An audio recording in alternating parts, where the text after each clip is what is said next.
A massive hole opens up in Antarctica, the size of Lake Superior or the state of Maine. This thing is huge. This hasn't happened in over 40 years. Ladies and gentlemen, Rex Bear Leak Project, how the heck are you? This podcast is brought to you by Virtual Shield, the ultimate VPN designed from the ground up to protect your data and privacy from big data spies. Right now, there is a 50% off special, less than $5 a month. Check it out, virtualshield.com/leakproject. That's my shameless plug. Now, I want to share with you an article that I put together at forums.leakproject.com. And I've got a multitude of links and information and cliff notes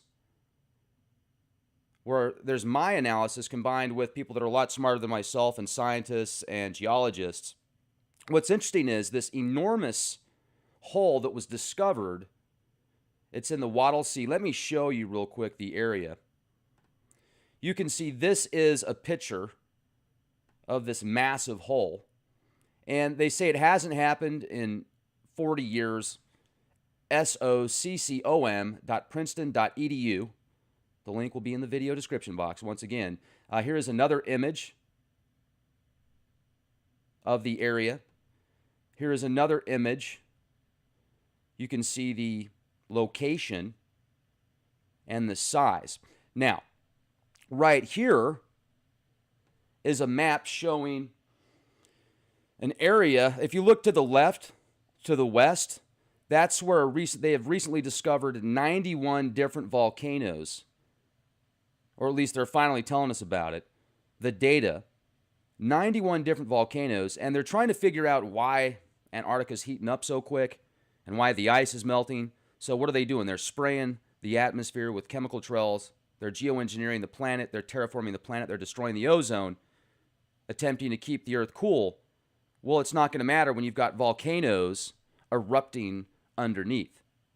So this kind of puts into perspective the Ross Ice Shelf, the west ice sheets, is where they've discovered the majority of these volcanoes with scientific data that's been compiled with satellite imagery. It's quite fascinating. This right here is just showing the areas of the Larsen Ice Shelf that's been slowly breaking off now for years. There's volcanoes underneath there that's melting this, you guys. So I don't understand why. I mean, here you can read about it as well. Science Daily. World's largest volcanic range may lurk beneath Antarctic ice. Just came out in August. University of Edinburgh. I'll leave the link for that as well. Here's another picture just kind of put into perspective. You've got a volcano underneath the ocean erupting. Now, 91 new volcanoes discovered. You look to the right, you're going to see someone did I don't know, I guess you could say, a real simple map showing the areas where they've discovered many of these volcanoes. And then if you look to the left, you're going to see data showing the warmer regions of Antarctica. And they're like, oh, we just discovered it. We just found out about it.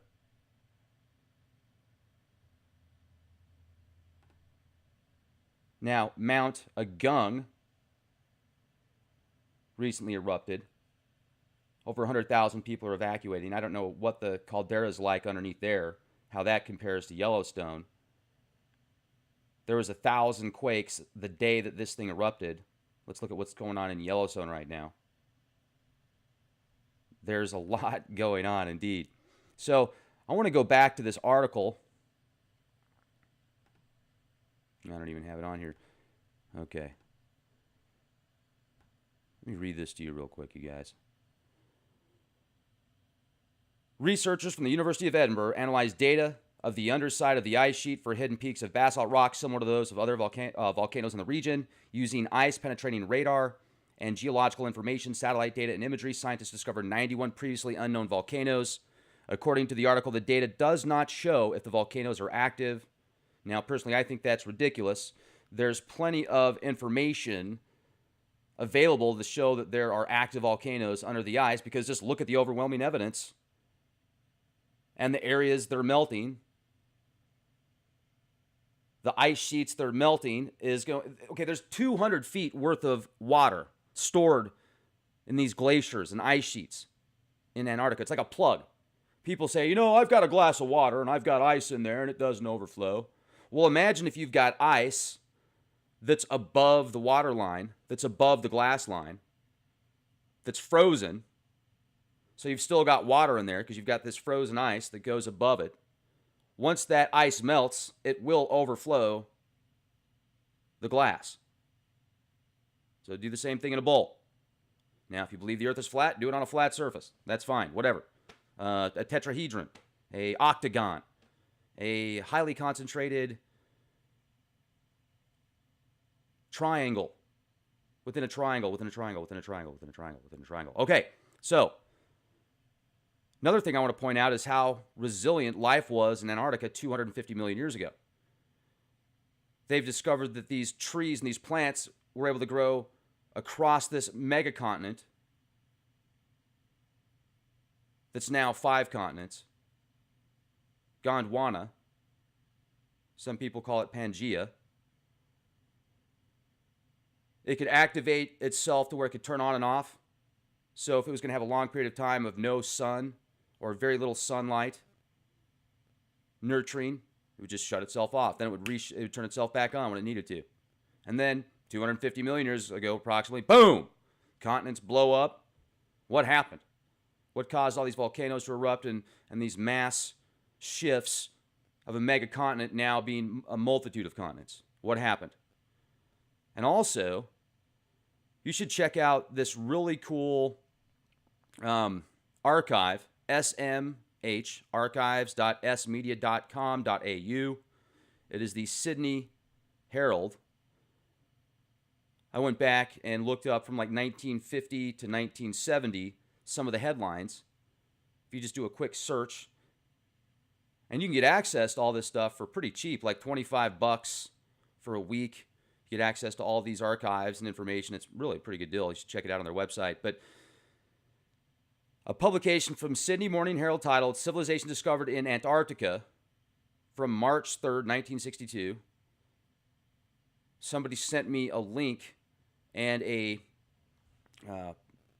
file that showed the headline and showed the front page of the paper. I appreciate the person that sent me this. It's a Leak Project subscriber. Thank you very much. So then that's when I went into the website and I typed in from 50 to 70 to see what else came up. And over 115 articles came up when you type in Antarctica. So here's a few that I wanted to share with you because I thought these were quite interesting. This one's from 1958. Antarctica springboard to space. Antarctica springboard to space. Murney in Antarctica, 2,200 miles south of Western Australia. Russian scientists launched at least 30 rockets into the upper atmosphere. Antarctic expedition, November 26, 1963. Russian scientists travel about 1,900 miles into Antarctica.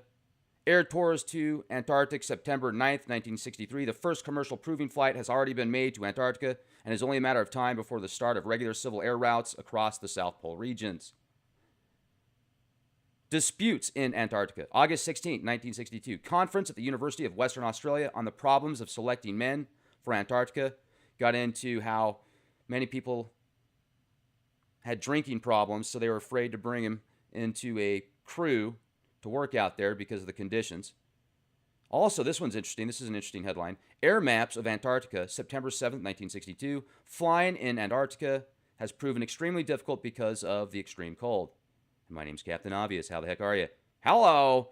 Here's an interesting one. Did you know that in 1962, there was an article that came out about the U.S. and its nuclear power plant that it built in Antarctica? There's a nuclear treaty out there. You can't even poop out there without collecting your poop.